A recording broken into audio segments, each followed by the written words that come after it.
আমার বাসার সবাই বলে আমার হাতের খাসির মাংস রান্না নাকি সব থেকে বেশি মজা হয়।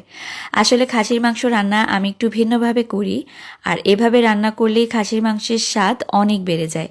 এর যে স্পেশাল মশলাটা সেটাও কিন্তু আমি ঘরেই তৈরি করে নিই।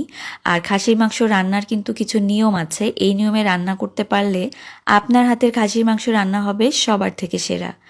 প্রথমে আমি 1 কেজি 200 গ্রাম পরিমাণে এখানে খাসির মাংস নিয়েছি। মাংসের পিসগুলো দেখেই হয়তো বুঝতে পারতেছেন যে খুব বেশি বড়ও না আবার একদম ছোটও না, মিডিয়াম সাইজের পিস কিন্তু করে নিতে হবে।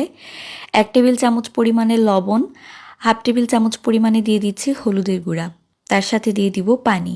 পানিটা এমনভাবে দিবেন যেন খুব বেশি না হয়। এই যে পানিটা সেদ্ধ করার পর থাকবে সেটা দিয়েই কিন্তু আমি পুরা রান্নাটা কমপ্লিট করব, তাই অতিরিক্ত পানি ব্যবহার করতে যাবেন না। তো এবার আমি মাংসটাকে প্রেসার কুকারের ঢাকনা আটকিয়ে কয়েকটা সিটি দিয়ে নিব যেন মাংসটা 70 ভাগের মতো সেদ্ধ হয়ে যায়।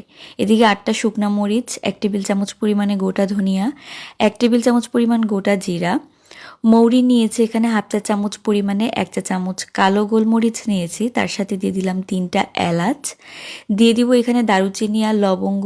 লবঙ্গ এখানে 4টা ব্যবহার করেছি, সামান্য দারুচিনি আর একটা বড় কালো এলাচ একটু ফাটিয়ে তারপর দিয়ে দিবেন। এতে করে ভিতর থেকে কিন্তু খুব সুন্দর যেই ফ্লেভার সেটা বের হয়ে আসবে। এই মশলাগুলোকে না ভেজে ব্লেন্ডারে একদম মিহি একটা গুঁড়া করে নিতে হবে। এদিকে দেখেন মাংসটাও কিন্তু ভালোভাবে সেদ্ধ হয়ে গিয়েছে। 1/2 কাপ পরিমাণ নিয়েছি সরিষার তেল, তেলটাকে ভালোভাবে গরম করে নিয়ে 1 কাপ পরিমাণ পেঁয়াজ কুচি দিয়ে দিয়েছি। পেঁয়াজটাকে হালকা করে একটু ভেজে নিয়ে দিয়ে দিব 2 চা চামচ পরিমাণে এখানে আদা বাটা, তার সাথে 1 চা চামচ পরিমাণে রসুন বাটা। আদার পরিমাণটা বেশি হবে, রসুনের পরিমাণ কম। 3 চা চামচ পরিমাণ শুকনা মরিচ বাটা দিয়ে দিচ্ছি। শুকনা মরিচ বাটাটা দিলে কালারটা দারুণ আসে, খেতেও ভালো লাগে। এখন এই মশলাগুলোকে কিছুক্ষণের জন্য একটুখানি ভালো করে ভেজে নিব।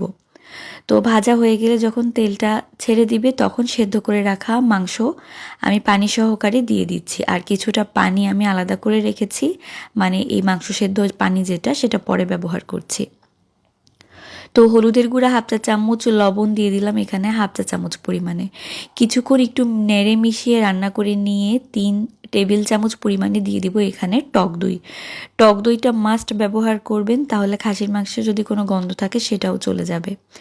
এখন ভালোভাবে এটাকে নেড়ে আমি মিশিয়ে নিচ্ছি, আর এরপর দিয়ে দিব যে মশলাটাকে আমি প্রথমেই ব্লেন্ডারে গুঁড়া করে রেখেছিলাম সেই মশলা পুরাটাই দিয়ে দিচ্ছি। মশলা দেওয়ার পরে ভালোভাবে এটাকে একটুখানি মিশিয়ে নিয়ে চুলার জালটা মিডিয়াম হাইতে রেখে রান্না করব। তো নাড়তে নাড়তে দেখবেন যে খুব সুন্দর একটা রং চলে এসেছে।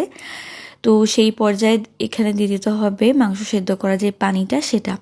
তো কিছুটা পানি আমি উঠিয়ে রেখেছিলাম, সেই পানিটাই অল্প অল্প করে দিয়ে মাংসটাকে ভালোভাবে আমি রান্না করে নিব। যখনই মশলা নিচের দিকে লেগে আসবে তখনই এই মাংস সেদ্ধ করা পানিটা দিয়ে এভাবে নেড়ে নেড়ে এটাকে আমি ভালো করে রান্না করে নিব যতক্ষণ না পর্যন্ত তেলটা সেপারেট হয়ে যাচ্ছে। তো যখনই দেখবেন তেলটা এরকম আলাদা হতে শুরু করেছে, চুলার জালটা একদম লো করে দিবেন, আর তাহলেই দেখবেন যে একদম ভালোভাবে তেলটা উপরে ভেসে উঠবে। তো খাসির মাংস ভুনা কিন্তু একদম রেডি। রেসিপি ভালো লাগলে লাইক, কমেন্ট, শেয়ার করবেন। আল্লাহ হাফেজ।